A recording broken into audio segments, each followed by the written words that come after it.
事情最开始是在8月17号，我国东部战区官方对外透露，在当天，我军东部战区麾下海陆空三军联手展开全域作战演练，各类现役主力装备悉数登场，在台湾西南地区、东南地区2个方向展开联合火力突击演习，这也算是在检验战区整体的一体化作战能力。就火力范围来说，这2个方向的火力打击已经能够覆盖台湾全岛。随着相关演习画面的流出，很快引发了外界舆论震荡，尤其是台媒和美媒，更是直接打出了解放军正在演习包围台湾的话题。台媒新头壳就在相关报道中提到，解放军这一次大规模演习与以往最大的不同就在于，演习范围不再仅仅在大陆近海地区，而是推到台湾东南海域。这意味着大陆有信心也有决心，在需要的时候突破第一岛链的封锁，彻底解决台海问题。可以说，这场军演的信息量极大。事实上，台海问题走到如今这个地步，美国的推动固然是原因之一，但更重要的推手，当属一直妄图挟洋自重、以武谋独的台湾当局。在中美博弈的火苗被点燃伊始，台当局就开始频频投资西方部分反华议员为自己说话，鼓动台海问题制造舆论危机，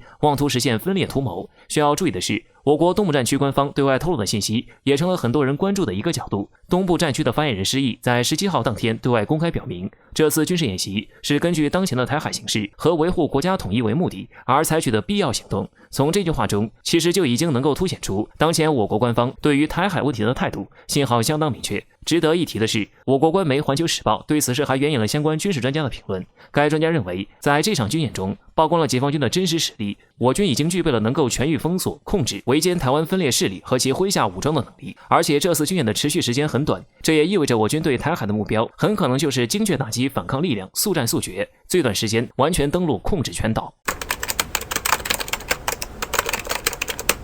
实际上，这个奇观级基建太空三峡，正规的说法应该是空间太阳能电站。我们知道，太阳能已经是我国常用的一种能源来源。不过，地区的昼夜变化、地球的大气变动和地表的空气构成，可以说是极大的限制了对太阳能的完全利用。吸收到的能量和传出的能源存在极大的差距，而太空环境则自然而然的成为了选择目标。需要指出的是，我国早在2006年就提出了相关概念，但遗憾的是，尽管这个太空三峡项目的建设能够对我国的能源供应产生巨大的影响，但是在2006年这个时候，中国在太空建造空间太阳能电站这种颠覆性的想法还没有能力去实现。在随后的10多年里，我国多次对该话题进行过论证和研究，以至于都制作完了中国空间太阳能电站发展路线图的地步。但还是那句话，技术原理不成问题，但建设能力却成问题。中国航天历经数十年的发展，直到今年的6月份，我国首个空间太阳能电站试验基地才在重庆的璧山地区开工建设，这也是我国太空三峡项目迈出的第一步。可以想象，即便是第一步，对我国来说也会是一个漫长的奋斗过程。有业内人士透露，在当下全球极端气候频发的时代，太空三峡的建造项目不光是对中国的能源有着巨大意义，甚至对全球的能源供应都有着巨大意义。但我们需要走的路却还有很远。目前来说，以中国现有的技术，太空三峡还有3个大的难题。首先就是能源如何在收集后完整输送给地面接收站，如何解决在传输过程中造成的严重损耗。其次就是成本问题，美国集结主要发达国家的力量造出来的国际空间站重达400多吨，而中国设想中的空间太阳能电站最少也是1000吨起步，零部件组装至少要发射140次以上。如此巨大的运输成本，这和在地面建三峡工程是不一样的。最后就是如何组建数百个甚至数千个精细的组件，要在太空组成一个能够工作的太阳能电站，工作量实在是难以想象。而且哪怕建成了，维护要如何解决？值得一提的是，对于这个项目能不能实现国家的能源供应，不少我国网友的期待倒不好说，但对于通过偏转目标将能量洪流打向地球某块区域，却成为了很多网友们讨论的焦点。不少网友甚至用上了这才是真正的天际武器，看谁不爽就照谁，来表达自己对太空三峡的期望。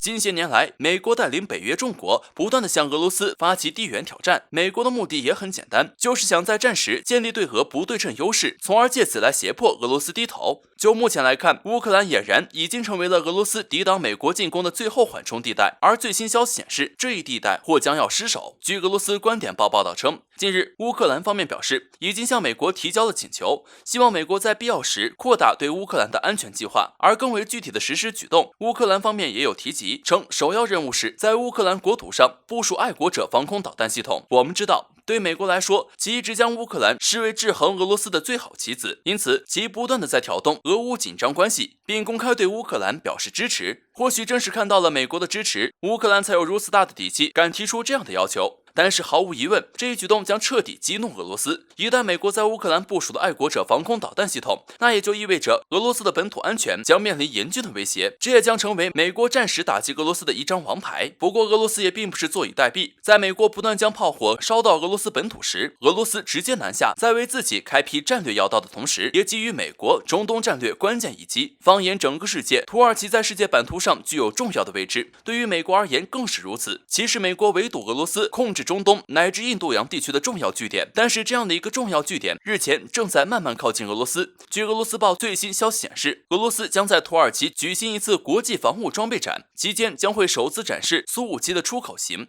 显然，俄罗斯这一举动的用意十分明显，一旦拉拢了土耳其，这同样也将成为俄罗斯制衡美国的一张王牌。可以说，美俄双方这次出招都直击对方软肋，交锋范围也再一次扩大。不过，在美俄交锋的时刻，日本的动作也同样吸引了国际的注意。近一段时间以来，日本接连挑衅俄罗斯、中国，这也让人十分疑惑：日本真的有胆量单挑中俄吗？当然没有。分析人士猜测称，日本这样做很有可能是借机向美递交投名状，挑拨中美俄局势紧张，而趁着局势混乱，日本刚好可以借机崛起。日本很清楚这一点，只有同对手对抗升级，美国才会同意日本大力发展军事力量。